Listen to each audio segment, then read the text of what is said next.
This week on thERINpy, it's five-time New York Times bestselling author Jen Hatmaker. Jen is a midlife reclaimer, a former evangelical leader who shifted her focus towards self-trust, personal freedom, and navigating life changes. And her memoir, Awake, an Oprah Daily must read, is about shedding old stories, reclaiming truth, and rising into a beautiful second act. I inhaled it. I needed this book about reclaiming who you are as a no longer married mom in her 40s. I am in that. I know a bunch of women who are also in that. Jen did this, and I'm hoping she can not only share what she's learned through her story, but also help coach me as I navigate some things: divorce, co parenting, dating in my 40s. As always, thERINpy is me doing therapy so you can get the answers you're looking for without having to be vulnerable yourself. Please do me a favor and hit subscribe wherever you're listening to this episode. That way, you'll get an alert every time a new thERINpy drops. Please consider sharing this episode on social media, sending it to a friend, maybe even leaving thERINpy a review on Apple Podcasts. And now, your weekly dose of thERINpy with Jen Hatmaker. Thank you for writing Awake. I am waking up. I will say now I'm not all the way awake. I'm a little groggy, but we'll get to me. I want to start with you and your story. And I think a big element that is kind of woven throughout Awake is shame. And while I did not grow up in evangelical, I grew up Catholic. And I went to Catholic school all the way through high school. And we also had true love weights. So, so I went through that curriculum. For someone who's not familiar with that or growing up in the church like that, can you just kind of share the conditioning you got around sex and relationships growing up in the church? I've got a ton of Catholics in my community, and they're like, girl, same song, different branch of the tree. I grew up Southern Baptist, which is a very specific sort of conservative denomination inside evangelicalism, but we do not have the market cornered on like sexual purity codes. I mean, you just gave a great example. Like this, anybody who came up through any sort of somewhat of a high control religious environment is going to understand this. Like, and this is even, of course, beyond the bounds of just America too, but essentially we had a abstinence only, sex only inside of marriage um construct, and that was sort of pinned in place with shame that and Yes. fear. Those two were the collaborators on keeping that system alive and well. And so we weren't actually given any actual sexual education. Like we didn't have real sex ed. Um, but we were deeply ashamed of our bodies, of God forbid any sexual thoughts we had, which are, of course, absolutely developmentally normal. Mm-hmm. Um, of any sexual experiences. We girls in our world were particularly taught that if we did not get our shit together, these boys are hanging on by a thread. Like if we cannot cover our shoulders, you know what I Yes. mean? We are making this so hard You're the for problem. the boys. We're Hmm. the problem. And so we sort of were handed this purity culture that was void of any real education or it made no room for healthy sexual evolution or development or questions or I mean even mechanics. Hell, Yes. I know. Right. you know, They didn't want you to and even really consider it. So they were like, no mechanics. no! We Oh my can't go there. gosh. It was a lot of policing of girls' bodies, of their clothes, of their words. All music was suspect. I guess music and TV and commercials were all just gonna lead us straight into, like, a premarital bedroom, you know? And so to your earlier point, we had, at least in our environment, and it sounds like yours too, curriculum around this. And this was like late 80s, early 90s when this was kind of at its peak of how to commercialize sexual purity, how to monetize it. And so we went through like, I mean, whatever it was, 8 weeks of Mhm. lessons on this taught by non-sexual experts, whoever was just at our church. Um, and then we all got to the end of it and made these pledges. Like a lot of us would end up with a ring that we would wear on our left hand, our left ring finger. I pledge purity until marriage. And then I don't know if this is surprising to anybody listening, but this created a mess. This created a mess. Um, Absolutely. Total mess of shame, of misinformation, of fear because we thought, well, hell, we're going to get kicked out of our little church club here, Yeah. or a bunch of us went ahead and had sex because young people do, and then you're just steeped in like guilt and shame, and then there was this whole other like branch where everyone followed all the rules and did all the things and repressed every single ordinary sexual impulse they ever had, and then got married, and the bedroom was a disaster. I bet. Like, all of a sudden, Yes. you're just supposed to flip it. Like, Mhm. now I'm a sexy vixen and I am exciting in the bedroom, having spent every single solitary second up until that point feeling afraid and ashamed of sex. Yes. And we're Yes. just supposed to absolutely turn on a dime. Insane. And these classes are taught by men. We talk about the Yeah. patriarchy, how it obviously doesn't serve women, but it doesn't serve men either. My husband, Southern Baptist, Auburn, Alabama, Oh, yeah. what they are taught and the gender expectations and the roles of what a wife should be, like that's all they know. So it's like it hurts both of us. Like it hurts It men and absolutely women. does. The quote from the Oprah Daily article: embodiment was considered spiritually dangerous, especially for girls. Our embodied lives would lead only to lasciviousness, hysteria, and the worst Christian fate of all women, selfishness. Selfishness. Have shame now as a 44-year-old woman stepping into just having a brand and a career because of how I was conditioned through my marriage, which was an extension of how my husband was conditioned to believe Yeah. a woman should be in the home. Yeah. Don't be on TV. Don't go to book signings. You're at home. And I will go as far to say, like, I get Mhm. where it's coming from, obviously from his conditioning and because I said I was going to be a stay at home mom. And I truly believed it. But I found purpose and a calling later in life. And I feel like a lot of women can relate to that. And you feel shame because of your conditioning of like, it's not about you anymore, it's about your kids. But you not stepping into something that completely lights you up, what is that showing your kid? That they can't do it either. Totally. So you being the model of I am going to do this. Like how did you get past that shame and conditioning of like what a mother should be? And you have 5 kids because I still Yeah. struggle with that.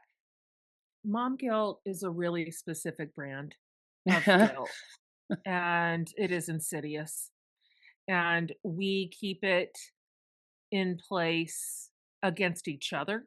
Women do. Mm, yes.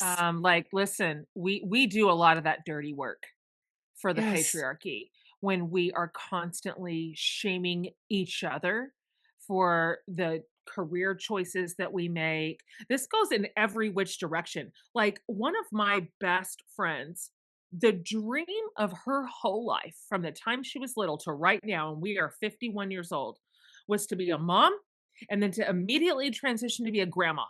Mhm. That's her dream. She's living it. That is her happiness. Like, that is where she derives all of her joy. She has Mhm. absolutely no ambition for something that's outside of that. That's her. Uh, That's mhm. her. That has never been me. And Okay. so, whether we are looking at women who make these, what we would consider like subservient choices and Yes. say, that's not enough, or we look at women who have like thriving careers, who have um, put themselves or found themselves in a place of visibility, monetary success, whatever, how you want to say it. And we say that's too much. Yes. We're all losing. You We are can't all win. losing. We're all losing. I Like, know. there is not one way to be a woman. There is not Yes. one way to be a mom. Like, I Yes. just I hate the binary. I just wish that we had the confidence I know. as a female culture to really honor each other's preferences and to imagine that some people just genuinely want something different than you. Yeah. And that does not make them bad, and it does not Yes. make you bad, and it does not make them right, and it does not make you right. Like, Yes. we're not the same.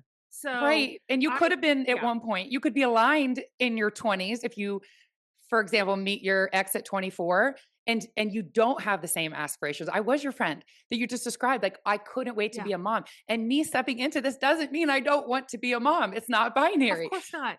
But I did Of change, course like, not. he could be like, "What are you doing? What do you have a brand? Like, what is this? You have a show?" And I that's fair, but I don't think women step into self-trust and knowing who they are until damn near 40. So it's like, how do Yeah, you stay aligned and stay married when you're yeah, not the same person? And maybe you didn't feel yeah, confident it's hard. expressing who you are. And how do we break that cycle to make sure our daughters are not conditioned? I guess just modeling it, like doing what we're doing and showing Mhm, them that you can, mhm, because I don't want this to pass on to her. I don't want my daughter to feel mm, any shame about wanting something as a mom. It's like, I just had this totally. conditioning. It's about your kids. It's not about you now. And I'm still trying to work through it, but I will continue to step into this for my daughter, who is 10 and watches me.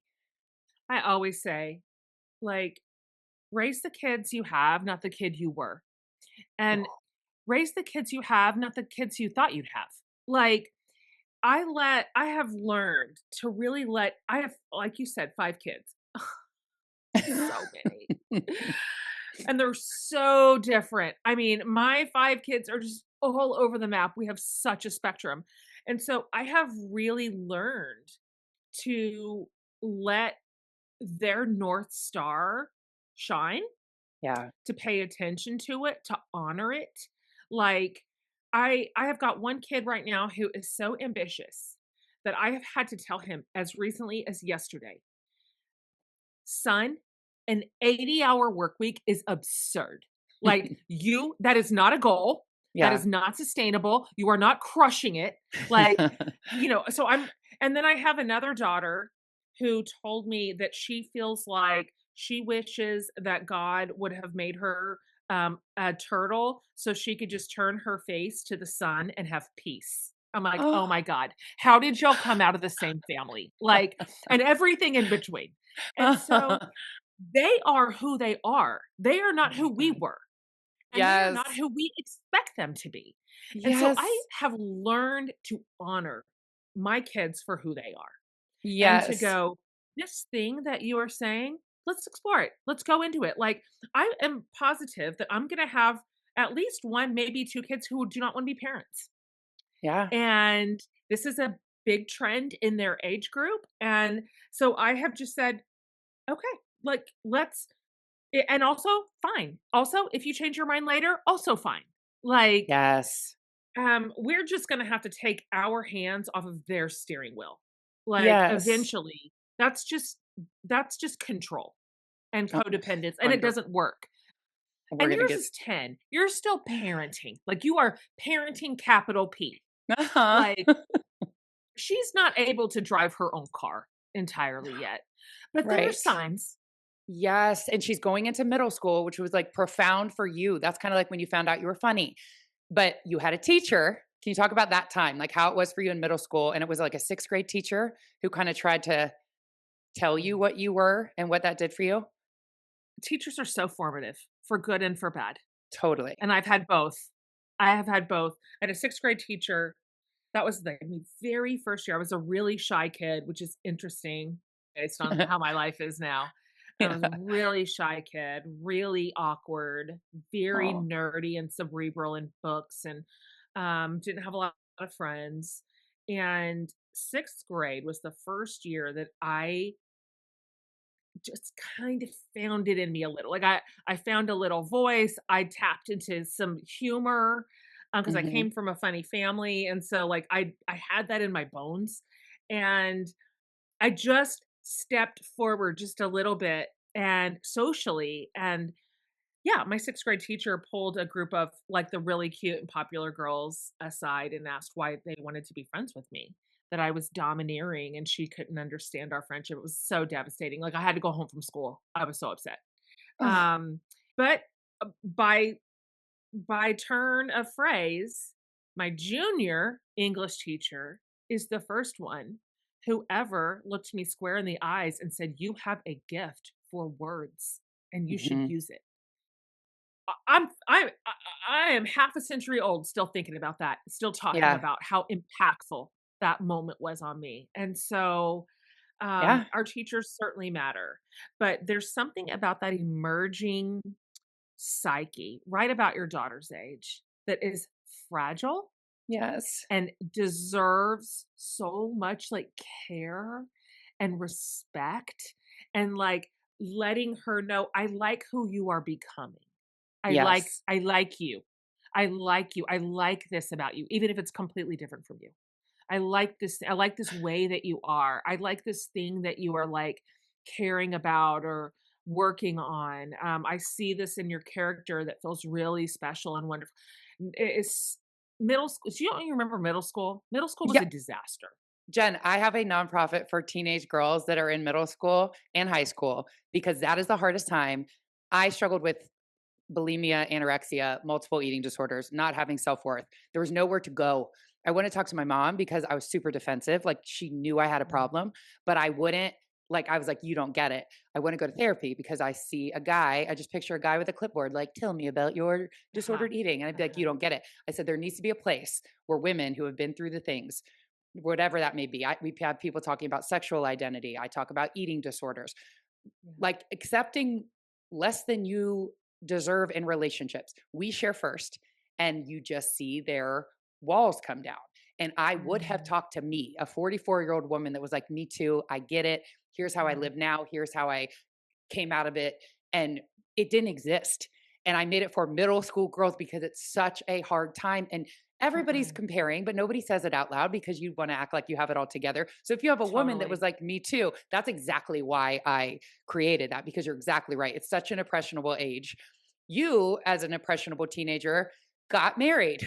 Can you talk about the I did. idea behind getting married at 19? Why you felt Yeah. you should do that?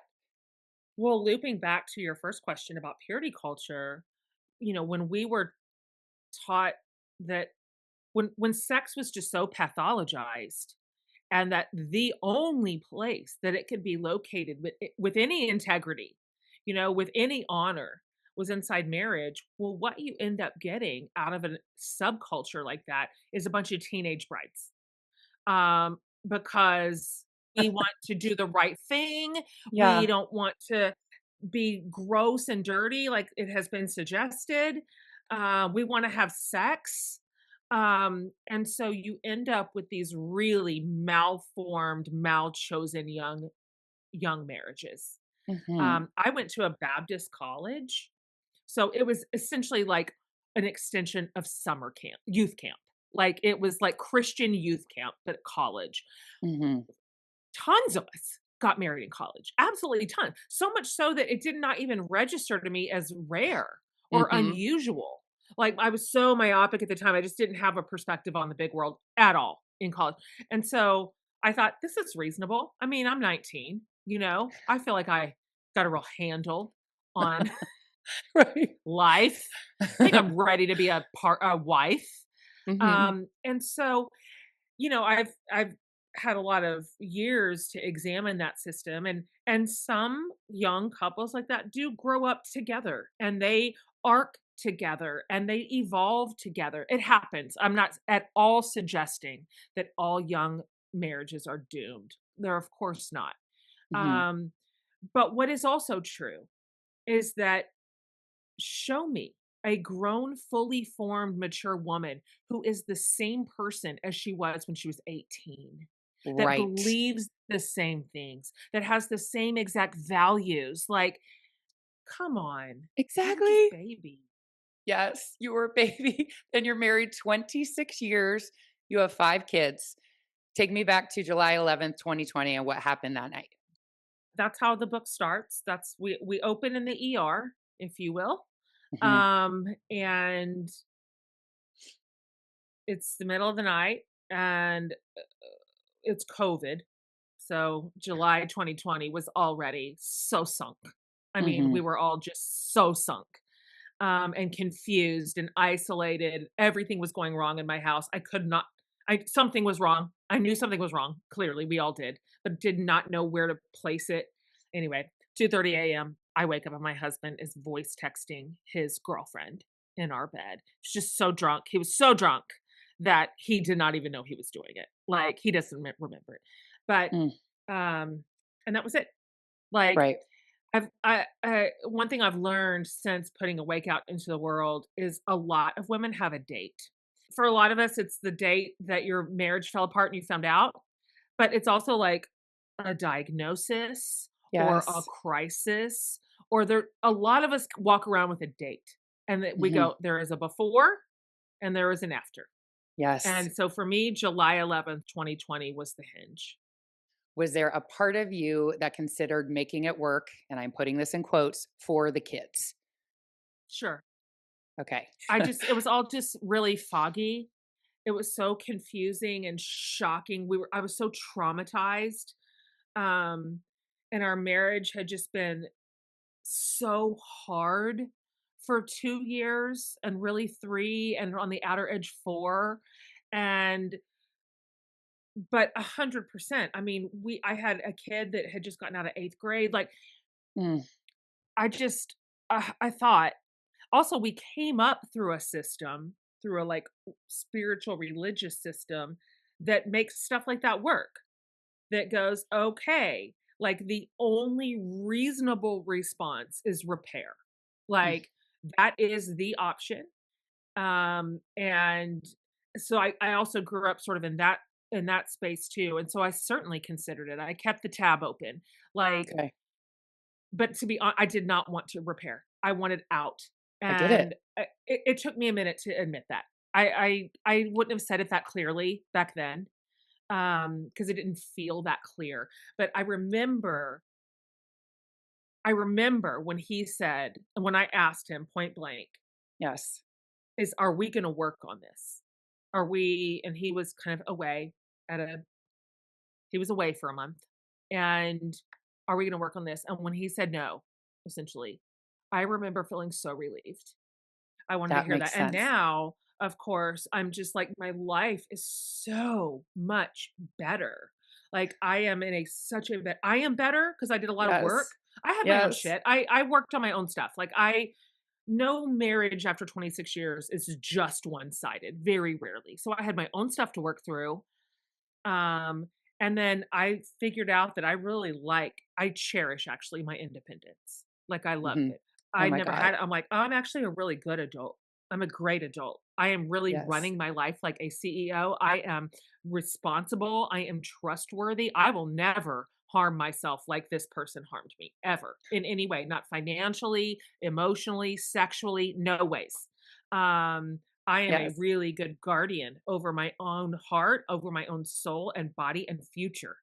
And so here I am going, my divorce is the best, worst thing that ever happened to me, to be honest. 100%. 2 things that Yeah. stood out from that part as someone coming out of a Yeah. 20-year relationship, 10-year Mm. marriage. You wanted the story of your marriage, not your actual marriage, Yeah. and you became resentful and exhausted of the daily landmines of his unresolved trauma, Jen, Yeah. and you can't and but here's I'm in therapy, and I think the whole Mm. thing you were saying about, like, cutting the life jacket when someone is drowning and Mm. you're trying to save them. I had Mm. this, shocker, conditioning about vows and better Yeah. or worse, sickness and health. There is unresolved trauma. You see it. Yeah. They don't see it. They refuse to take your help. But I felt like it was wrong to give up on Yeah. him in the Yeah. Of sickness and course. health. That really hung me up. Like I couldn't, I'm a bad wife if I give up on him while he's struggling. But again, he's pulling me down with him. As you said, like it's somebody that's drowning and flailing, and you're putting yourself into that situation. Like I Yeah. still struggle with giving up when he's not at his best. So Mm. how did you like talk yourself through that? And again, there wasn't like this big, there wasn't an affair, there wasn't abuse. It wasn't this big Yeah. thing where I could be like, get out. It's unresolved trauma, an Yeah. unwillingness to address it, and me as his Yeah. wife who made vows, not knowing what to do with that. Oh boy. It all sounds, because I said I had the exact same stuff. It all Yes. sounds and feels very altruistic.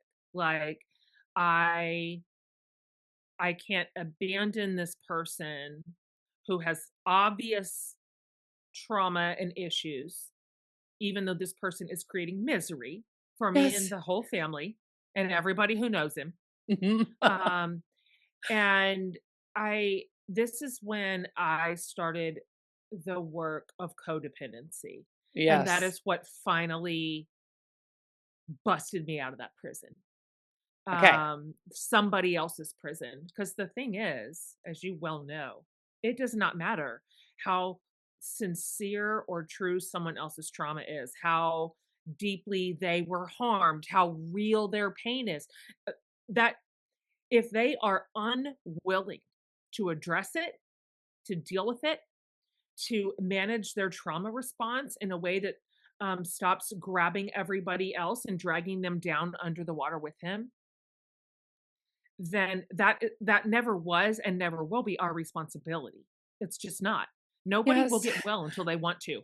Nobody, ever, ever, Yes, ever. It does I not know. matter how hard you try, how much you beg, how many systems you put in place, how much accountability you build in, like how much heavy lifting you're willing to. It doesn't matter until Mhm. they want to address their own trauma and responses to it, it will never improve. And so the only option comes down to how long am I willing to suffer because he will neglect his own interior world.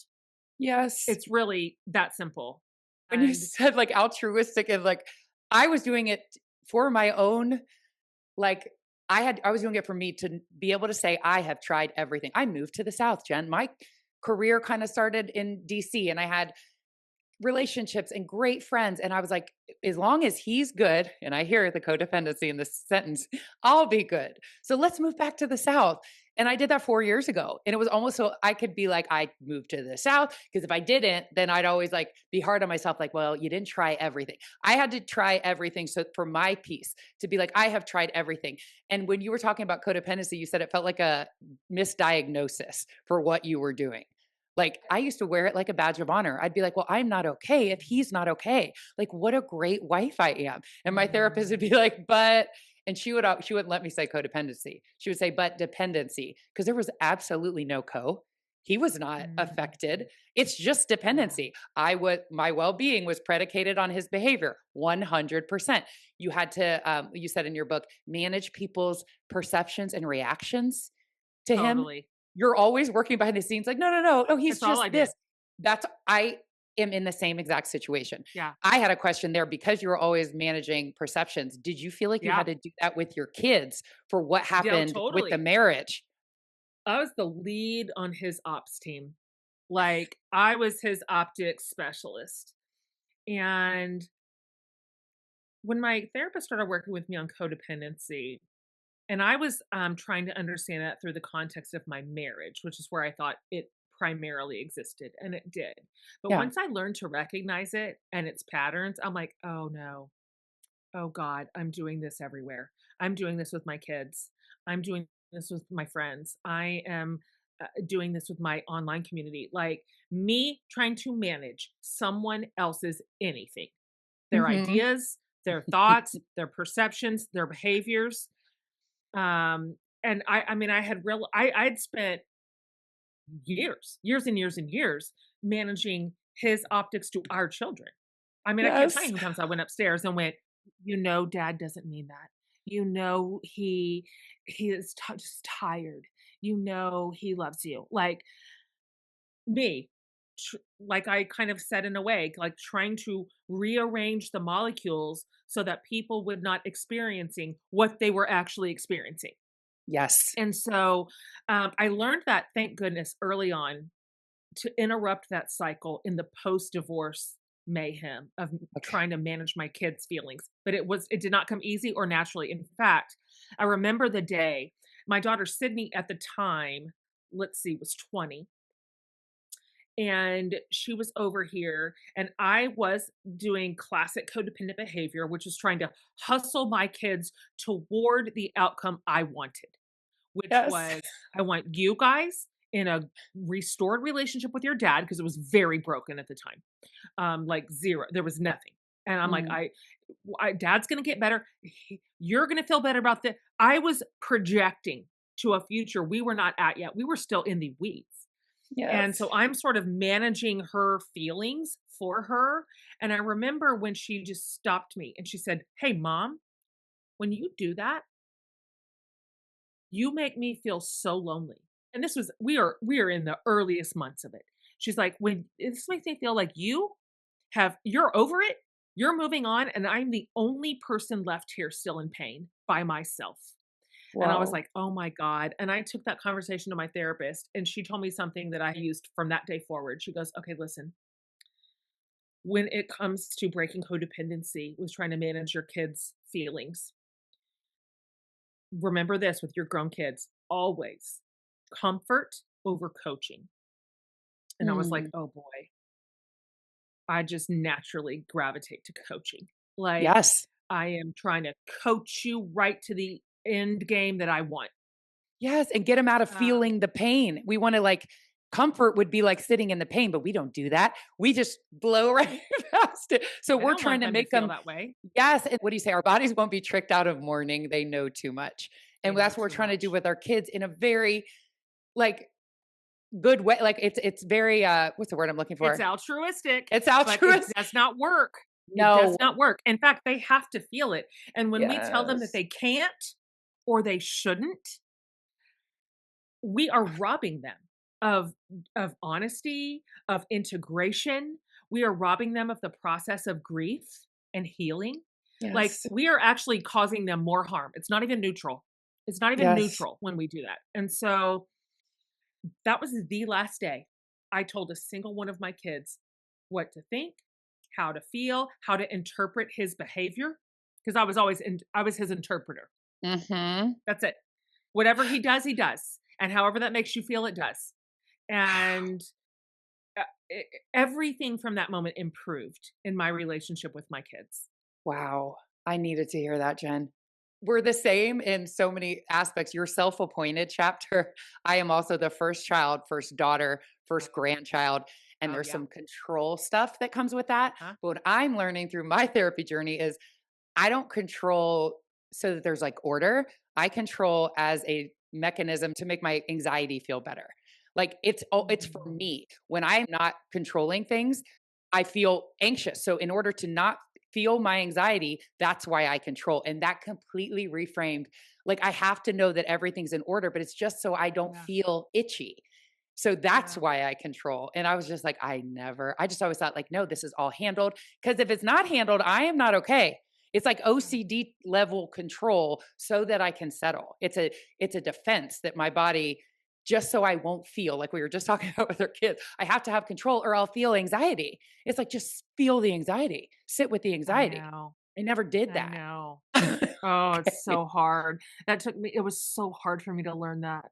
My poor therapist. I mean, I don't know how many times she had to tell me, "Jen, mad is not bad. Sad is not bad. And hard is not bad." Because I Yes. equated all of that with bad. So, Yes. however we can hurry up and be done with sad, mad, or hard, however I can solve that for myself, for Yes. you, for y'all, for us, because all of that is bad was some real hardwiring that I Yes. had to work on. She had to literally teach me physically how to let hard feelings be, how to let them live in Yes. my body, how to not resist them so like intensely, how to let my kids have their own sad, bad, and hard because they have to because they're humans. Mhm. And that's the way that they're also going to learn. Oh boy, I'm not even great at that to this living day. I'm better, but Yes. I can still feel that control come up in me because I have such a hard time with big feelings like that. Such a hard Yes. time. Wasn't there like a meditation that you did on like on the side of the road that like like broke you open? I need you to send me that. Oh I my want to do that. gosh. That made you like feel finally because I still live in my head. I don't feel anything. I'm just moved past it. But that was like a moment, a breaking open for you. It was one moment of a huge collection of moments that served me so well, and that was learning for the first time in my life in my upper 40s how to be in my body, really, how to be in my body and how to let my body be its own source of wisdom and truth, how to bypass my mind, which I've always used as my primary processing tool. I think Yeah. my way to everything. Same. I strategize my way to everything.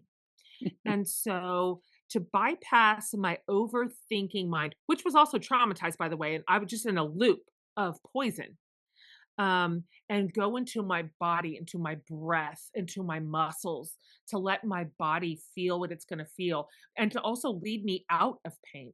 Embodiment is a through line in my entire story that is hard Yes. for me to overstate. It's hard for me to Yes. overstate. And meditation, to your question, was one of the very first tools that somebody handed me to get out of my mind and into my body. And I needed the help because I don't do that naturally. And so I was listening to a guided meditation they literally tell you second by second what to do, Okay. what to relax, where to focus. Like you're in your hands now, you're in your forearm. Like relax your feet, like relax your forehead. I needed somebody to tell me that. I couldn't do Yeah. it. I And get then it. they'd guide my thoughts. And I'm like, giving me the gift of being in my body was the first time to the point that you made when I the dam broke and I had my first flood of, like, wailing and crying and grief, Yeah. because I just let the dam break and my body needed it, and it was weirdly relieving. I am waiting for my moment of that. I do the opposite. You say like when something comes that's hard, unclench and go Yeah. soft. I'm like, oh shit. I think about labor. I went into Right. labor with my first child saying, I'm not going to get an epidural. Like I've got this. I'm a D1 athlete. I can handle anything. Uh-huh. And I would, people would be like, just let the contraction. I would do the opposite. I would go against it. So that was great advice to hear that. And then ask your body, what do you need me to know? I never Yeah. do that. I've never considered that because No, I 'cause I'm in my hadn't head. either. You don't ask your body Yeah. that. Your body No, just does what your I mind never even thinks. thought of my body as a source of wisdom. My body's just the container is how I always thought of it, just my container walking around my brain. But our bodies are constantly giving us signals, like, we are getting them. We are getting pricks at our hairline. We are getting flush. Our breath is speeding up. We're getting goosebumps. We feel hot. We feel cold. Like, our bodies are so smart. They're like, "Hey, something is wrong. Something Yes. is wrong. We are trying to tell you right now."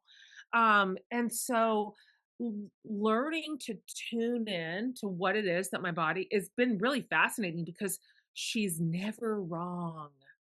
You know, There's when you are meeting someone for the first time and everything on the surface of this person is friendly or no, seems normal or seems safe and your body is doing a weird thing, your body is yes. like, "I don't like it. I don't like it." Like, I don't something is off, and you're Yes. just like, "Come on, man." That is always true. It ends up being true. And Yes. so I'm just done ignoring my own wisdom and imagining that my body doesn't know what she knows. Like, Yes. it turns out she was also telling me, by the way, um, the whole time my marriage was in trouble. And I had so many problems. I had chronic um, pain and fear and alarm bells constantly. And I just kept thinking, no, I know. no. I just told myself, no, this couldn't be the truth. Like this isn't the truth of my life. This could never ever be true. My body knew long before Yeah. I agreed to listen. Long You're before. trying to outthink it. Like you're like, no, no, no. Like your brain is trying to outthink what your body. I always think of like a haunted house, like a jump scare. When something jumps out at you at a haunted house, you feel it in your body before you process in your brain what it was. Your Uh-huh. body knows already before you can like process, Yeah. oh, that's Jason jumping out with a chainsaw. Your Uh-huh. body feels it, but we go Yeah. right past it. I do want to move past this relationship and go to fun stuff that you're doing now. To close the chapter on the last relationship, and for someone that's in the middle of it, do you have any advice on co-parenting, like something that you learned co-parenting with someone you're still healing from because it's been 2.5 years and we're not even finalized. We're going to mediation now, but he's been gone for 2.5 years and co-parenting with someone that you're still so triggered by, even though you're doing the work. Was there something that you found that just So made it hard. easier or a little better in co-parenting with your ex? And how is your relationship with him now?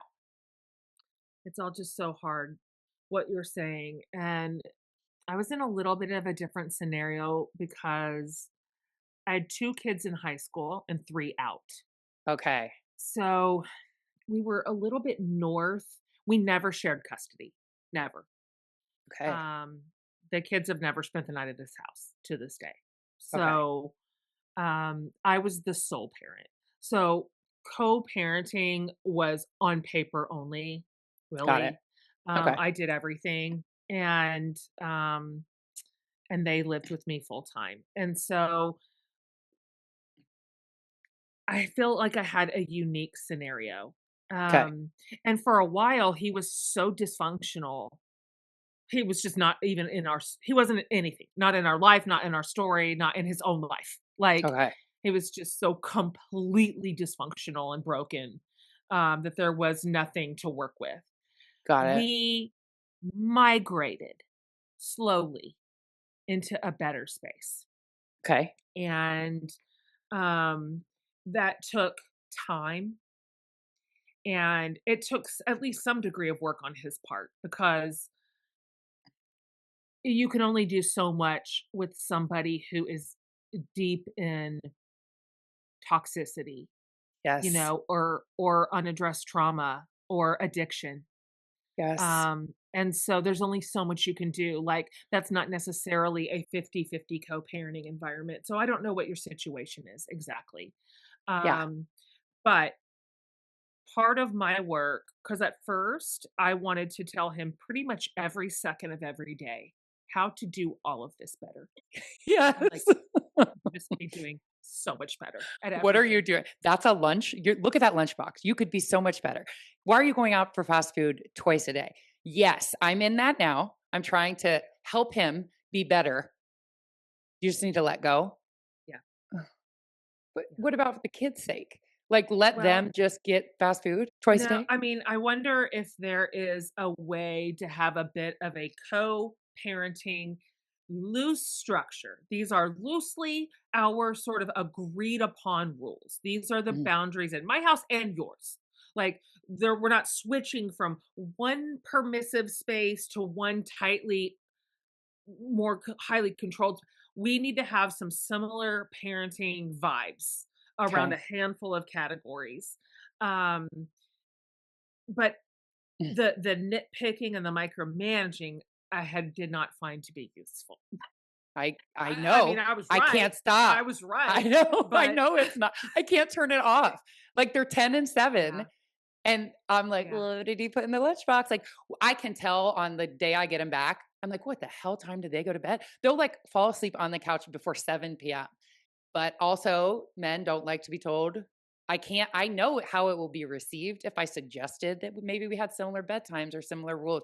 I know how that will be mm, received, so I don't even wanna spend any more time there. I know the answer is for me to step back and, like, just my therapist is like, "Are they eating, Erin?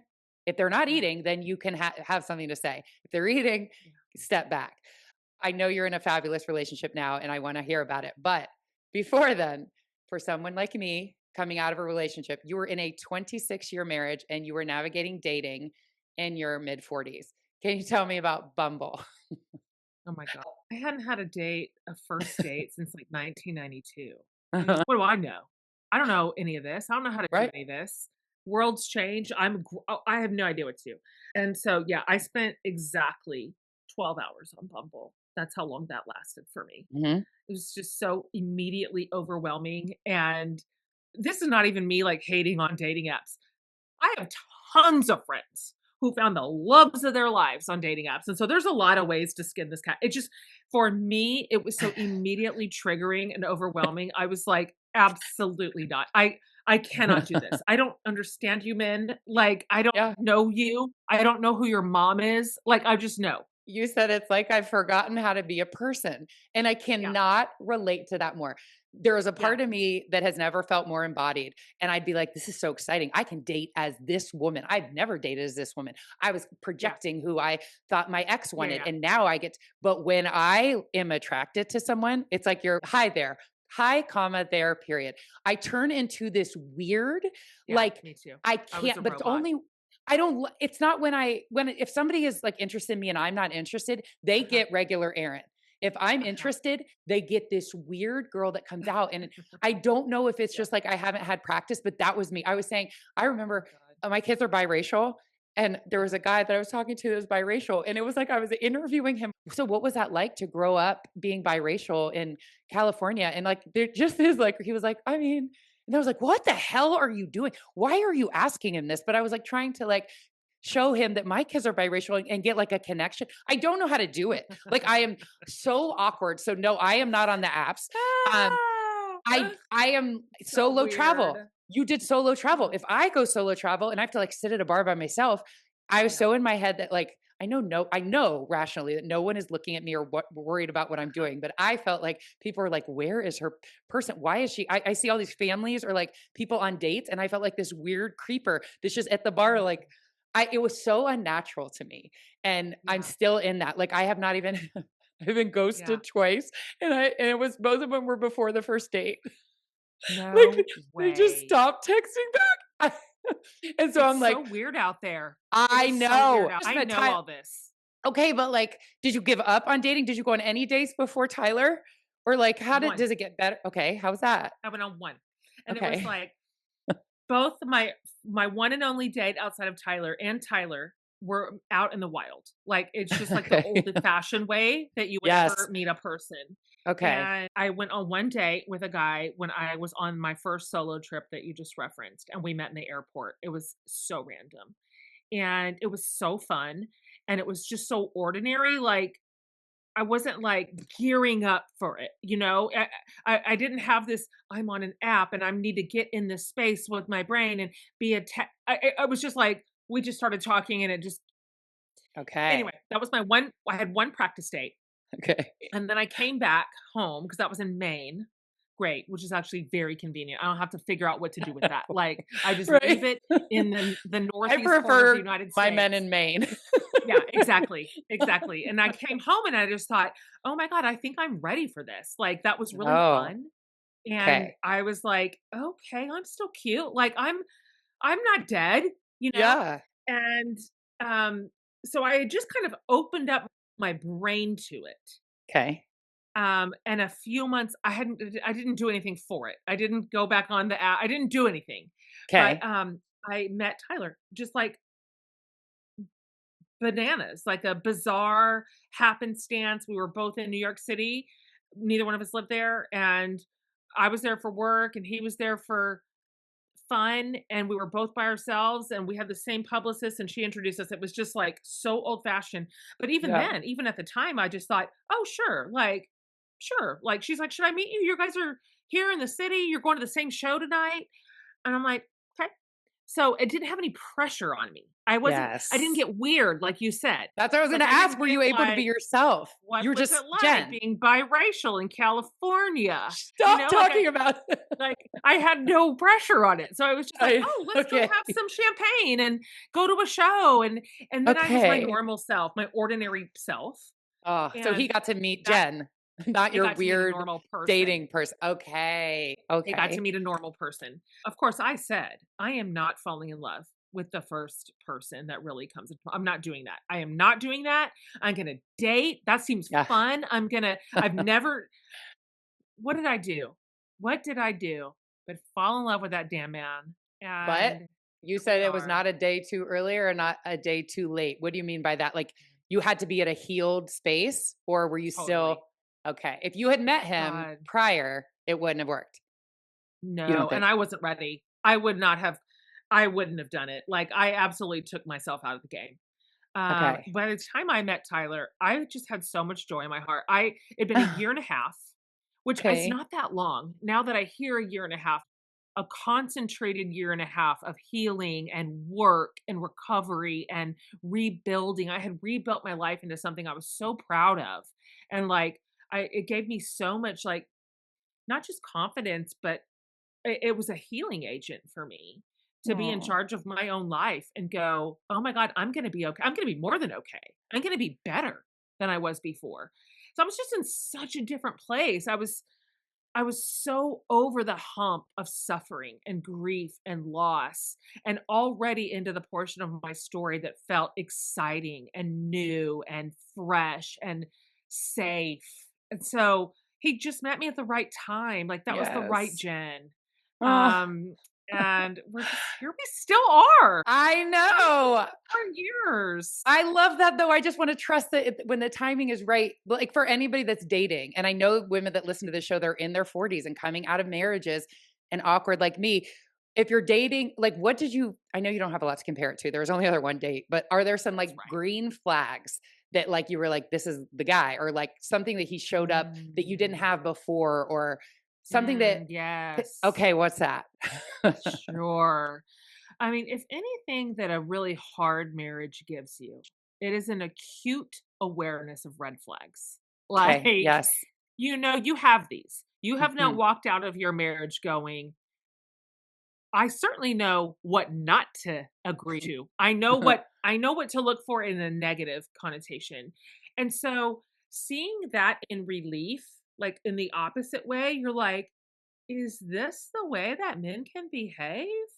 Wow. So for me, and of course, I think this is specific to me because I was coming out of a certain marriage with a certain personality type, which is to say, I was not married to a bad person. And we had a lot of really good years in 26 years, of course. Mhm. But I was not married to an easy person. I was married to a hard person. And his personality was hard and he had a hard edge. And nothing was ever easy. And so I remember saying long before I met Tyler, when people would say, "What do you want in a man?" And I was literally would say, "I just would love to have somebody easy." Like, I don't know if that's real, but I would just love it if something did not just feel hard every day. If it was just Yeah. like easy breezy. And so when I met Tyler, who was like he is full of sunlight. Like that is just his he is just got a joy and a gladness in his heart that it just comes out in every which way. Like, Yeah. in the way he talks to anybody, in the way that he moves through the world, in the way that he perceives things, like, in the way that he communicates and even has conflict, like, he just has a brightness to his spirit Mhm. that's his character. Get and almost nothing else matters to me. So, Yes. But it's you so manifested it. You put it out there. I just want something that's easy. you're So right. I need to I say did. what I need. And I'm just worried that I'm going to, again, I always play the tape forward. Uh-huh. I am Yeah. worried that I'm going to project things from my last relationship, like one of my ghosting situations. There's 2 sides to it because it's like what you were saying. I felt something in my stomach. He was very communicative, and then it was like Mm. 4 hours went by. Then like a day went by, and I had this Yeah. feeling in my Yeah. gut, Yeah. but I was thinking Totally. it in my head because that's what we do. Am I just I didn't my ex never text he was so bad with texting back. And I was like, am I just projecting? Maybe he's sick. Maybe he's working. And am I just going I back to see. my toxic stuff? I Yeah. don't want to do that. But then there's also that feeling something was like, Yeah. where did he go? And then you get in your head and like pride. I'm like, well, I'm not going to text him because he's not texting me, and it's all games. And then you just, it's over. They're gone, and that's like it.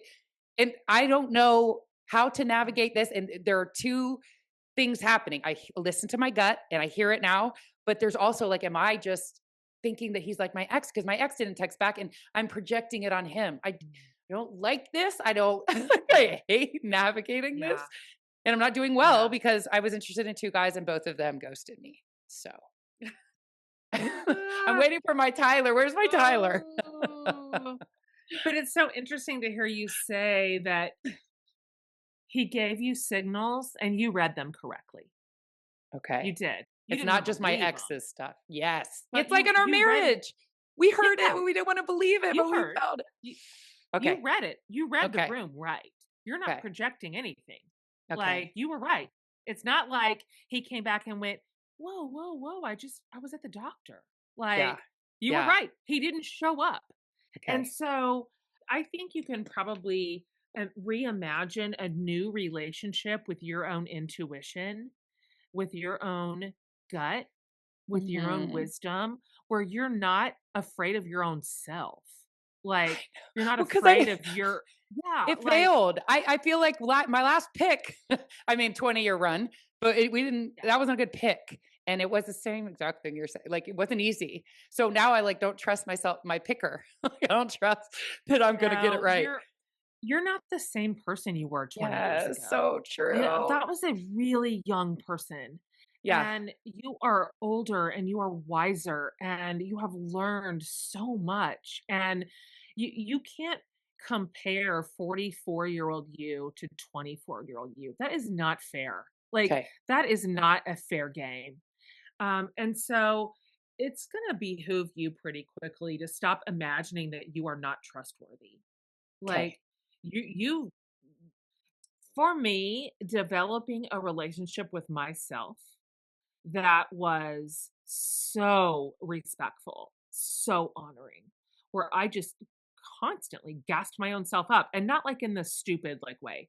I mean, like, in a way that I kept going, "Guess what? I believe you.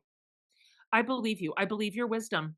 I believe your intuition. I'm going to listen to you next time. I am not going to imagine that my own body and brain is sending me signals that aren't trustworthy. Like, I'm just going to go ahead and believe that I am a really good partner to myself. And that has served me really well, I really, really see. well. That's Yes. really helped me in the last 5 years rebuild my life. It's helped me navigate my relationships, all of them, in a healthier way. It has helped me find my way out of some of my really old patterns, which for me looked like withdrawal. I have kind of avoidant attachment Mm. tendencies, and it has just served me really well to decide to trust myself. I And love so I that. think you can too. You can When trust yourself. when my body tells me what is true, I'll believe her the first time was something that I wrote down. I'm ready for a closing of the bones. I am stepping into my next chapter as a person that I actually am proud to be and know that I am. You have helped me to get there. Thank you for Awake. If anybody wants more, where can they find more? No, it's really awesome to hear. Uh-huh. JenHatmaker.com? Yep, I've got signed copies over at jenhatmaker.com if you want a Cool. signed copy, and that's just where everything else is. That's I have a lot of things, and they're Uh, all over at jenhatmaker.com. I mean, I would love a fancy signed copy, but I have to say how much I love the audiobook. First of all, having you Mhm. tell the story in your own words, but also like the snippets that you include from your podcast and like Yeah. not to give it all away, like notes when you're referencing something, you have the person say that. Listening to an Yeah. audiobook was everything. I really love those extra touches. Thank you. We'll end it with what do you say to a woman still in the fog of despair, as you call it? What would you tell Yeah. her to consider? This may or may not be helpful on this Okay. exact very day for the person in the fog, but I am promising you that this is not the end of your story. It's just not. You're in it, but you're not in it forever.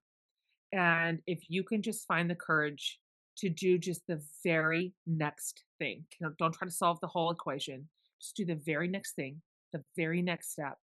I can just absolutely promise you that 1 year from today, you will look back on this day and go, oh my God, I've like come so far. I cannot believe how far I've come in a year. And that's not me being toxically positive.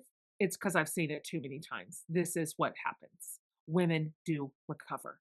We do heal. We do rebuild. And more than that, we actually flourish. Like it's in us. This is it's like our right.